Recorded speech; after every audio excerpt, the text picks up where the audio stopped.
Most people believe that if they are polite, calm, and have nothing illegal in their car, a traffic stop will end with a warning or, at worst, a ticket. That belief is comforting. It is also dangerously incomplete.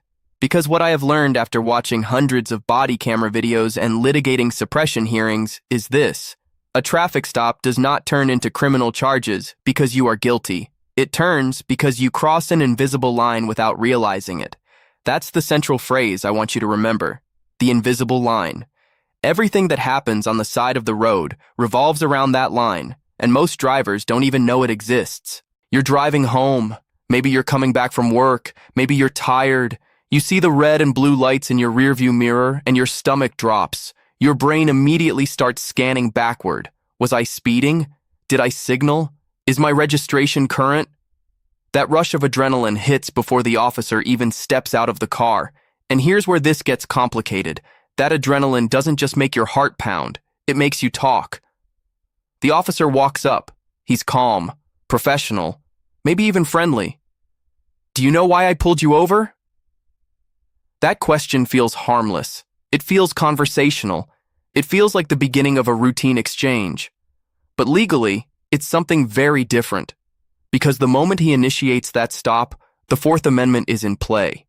The stop itself must be supported by reasonable suspicion of a traffic violation. That's the invisible line. The officer is allowed to investigate the reason for the stop, nothing more, unless you give him more. Now, this is the part most people misunderstand. A traffic stop is a temporary detention. It is not casual. It is not voluntary. You are not free to leave. But the scope of that detention is limited. The officer can check your license, registration, proof of insurance. He can run your information. He can issue a ticket or warning. That's it, unless something happens that expands the encounter beyond the original purpose. And that something is often you. You answer the question. I might have been going a little fast. Or worse, I didn't see the sign. You think you're being honest, cooperative, human. What you've actually done is give him an admission. Maybe that admission doesn't matter much for a simple speeding ticket. But you've also signaled something else. You've signaled that you are willing to fill silence, that you are willing to talk your way through discomfort. Officers are trained to recognize that. Let me be honest with you. Most officers are not standing on the roadside thinking about how to frame an innocent person. They are thinking about patterns, about indicators, about safety. They are thinking about interdiction, drugs, guns, warrants. They are trained to look for behavioral cues, shaking hands, avoiding eye contact, overly eager compliance, inconsistent stories. But here's the truth. Adrenaline makes everyone shake. Fear makes everyone ramble. The body's stress response doesn't distinguish between someone hiding contraband and someone who's terrified of getting a ticket. This is where it turns. The officer comes back to your window. He gives you a warning. That should be the end, right? But instead of saying, "You're free to go," he pauses. And then he says, "By the way, you don't have anything illegal in the car, do you?" That question is the invisible line shimmering in front of you. Legally, once the purpose of the stop is complete, the officer cannot extend the detention without additional reasonable suspicion. The Supreme Court made that clear in Rodriguez v. United States. A stop cannot be prolonged beyond the time reasonably required to handle the matter for which the stop was made, absent, independent, reasonable suspicion. But here's the nuance. If the encounter becomes consensual, if a reasonable person would feel free to leave, then the Fourth Amendment restrictions shift, and most drivers have no idea when that shift happens. You hesitate. You laugh nervously. "No, of course not." He leans in slightly. "Mind if I take a quick look?" And there it is. The invisible line again, because consent is an exception to the warrant requirement. If you say yes, you have just given him legal authority to search places he otherwise could not search without probable cause or a warrant. Courts do not require officers to inform you that you can refuse. They do not require officers to tell you that you are free to leave before asking for consent. They only require that your consent be voluntary under the totality of the circumstances. Voluntary. That word does a lot of work in a courtroom. I've sat through hearings where a driver insisted he felt he had no choice. He said there were 2 patrol cars. He said the officer's hand rested on his holster. He said he was scared. And the judge listened carefully and then asked one question. "Did the officer threaten you?" When the answer was no, the court found the consent voluntary. That's how wide the invisible line can be. You might think, well, I would never consent to a search if I had something illegal, but people do it every day. Because psychological pressure is subtle, because authority carries weight, because when someone in uniform asks you a question framed as casual, you don't mind, right? It feels socially unnatural to say no. Officers understand this, not maliciously, strategically. Here's the trap. Once that search begins, the entire dynamic changes. Maybe there's nothing in your car, maybe it's clean, but what about your passenger? What about that old backpack in the trunk that isn't yours? What about the prescription bottle without your name on it? What about the firearm that's legal in one context but improperly stored in another? Criminal charges often don't begin with handcuffs snapping around wrists. They begin with permission. And here's where it gets even more complicated. Officers do not need consent if they develop probable cause. The smell of marijuana, even in states where it's partially legal, has been litigated endlessly. The sight of a small baggie in plain view, a drug dog alert, nervous answers that escalate into inconsistent stories. Each of these can become building blocks toward probable cause. And once probable cause exists, the automobile exception allows a warrantless search of the vehicle. Now this is the part most people misunderstand. You can be completely innocent and still provide the building blocks. Suppose you're driving a friend's car. The officer asks where you're headed. You say you're going home. He asks where you're coming from. You say a friend's house. He asks which friend. You hesitate because you don't want to drag them into it.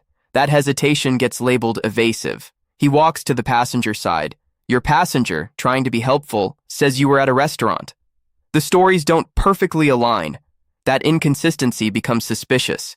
Suspicion becomes prolonged questioning. Prolonged questioning becomes a K-9 unit on the way. And while you're standing on the roadside, time stretches. 10 minutes, 15, 20. You don't know whether you're free to leave. You don't want to make it worse, so you keep talking, trying to clarify, trying to smooth it over. Every word feels like it might fix the misunderstanding, but sometimes every word deepens it. I handled a case once where the original stop was for a broken taillight, a simple equipment violation. The driver was young, no criminal history, clean record. The officer asked if there was anything illegal in the car. The driver laughed and said, "Not that I know of." That phrase, "not that I know of," was enough. The officer testified that the statement indicated possible knowledge of contraband. He asked for consent. The driver shrugged and said, "Sure, go ahead." In the trunk was a duffel bag belonging to a cousin containing a firearm that had been reported stolen.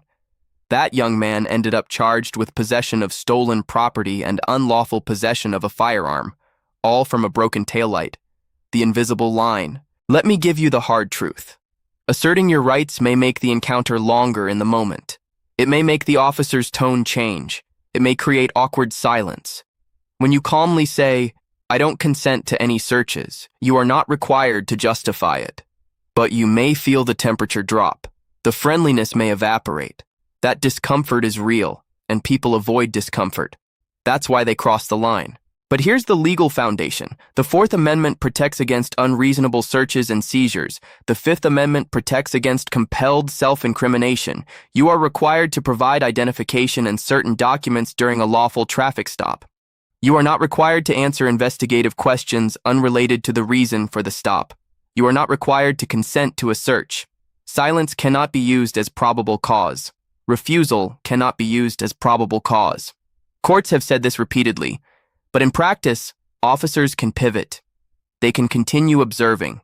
They can ask a K-9 unit to perform a sniff around the exterior of the vehicle, so long as it does not prolong the stop beyond a reasonable time without independent suspicion. And here's where it gets gray. What is reasonable time? It depends. 5 minutes can be reasonable. 20 minutes can be reasonable if the officer is diligently pursuing the mission of the stop. Judges look at whether the officer was actively working, running records, writing citations, waiting on dispatch. The timeline becomes a battleground in court. Body camera footage gets scrutinized frame by frame. Did he stall? Did he delay? Did he create time to wait for the dog? This is where it turns again. Because once criminal charges are filed, the roadside conversation becomes evidence. Your words get replayed in a courtroom months later, stripped of context, analyzed under fluorescent lights. The nervous laugh becomes consciousness of guilt. The hesitation becomes deception. The attempt to be polite becomes inconsistency. Let me be honest with you about officers' psychology. Many truly believe that innocent people cooperate fully. They are taught that deception leaks through behavior, so when someone declines consent, some officers interpret it, subconsciously or not, as a red flag. They won't say that on the stand, they'll articulate other factors, but human beings are pattern recognition machines, and that belief influences how they frame what they see. So what do you do with that reality? You control what you can control. Your body language matters not because you must perform innocence, but because agitation feeds narratives. Keep your hands visible, move slowly, speak evenly. Do not argue roadside legal theory. This is not the place to win. This is the place to avoid crossing the invisible line. If you choose to assert your rights, do it calmly. I'm going to remain silent. I don't consent to any searches. Then stop talking.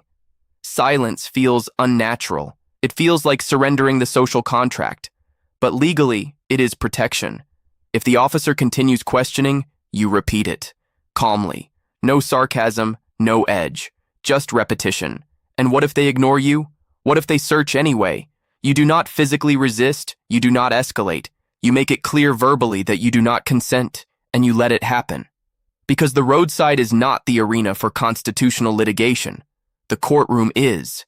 Evidence obtained in violation of the Fourth Amendment can be suppressed, but only if you don't compound the situation with additional charges like obstruction or resisting. Adrenaline will tell you to fight. Fear will tell you to explain. Pride will tell you to argue. None of those instincts serve you in that moment. The invisible line is emotional as much as legal. Understand this. Most criminal cases that begin with traffic stops do not start with hardened criminals transporting obvious contraband. They start with ordinary people who believe that transparency would protect them. Sometimes it does. Often it doesn't. Because the system runs on articulated suspicion, on documented observations, on exceptions carved into constitutional protections.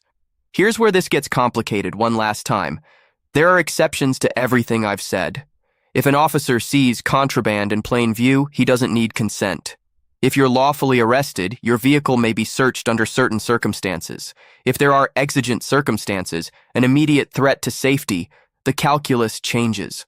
The law is layered. It is fact-specific. It lives in nuance. But the invisible line remains constant.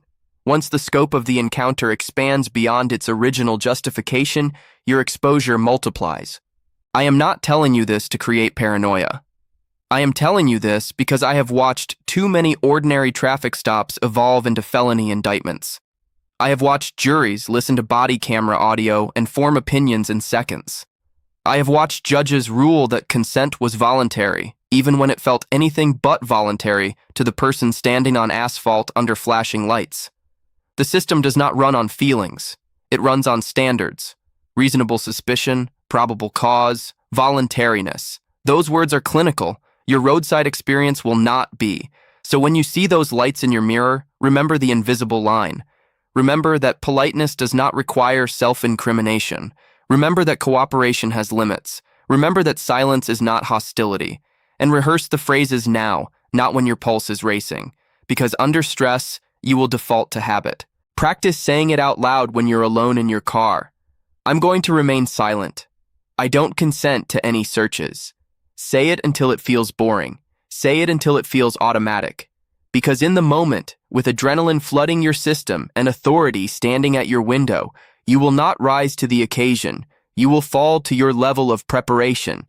And that preparation may be the only thing standing between a broken taillight and criminal charges. The invisible line is always there. Most people never see it. The ones who avoid crossing it are the ones who rehearsed before they ever saw flashing lights.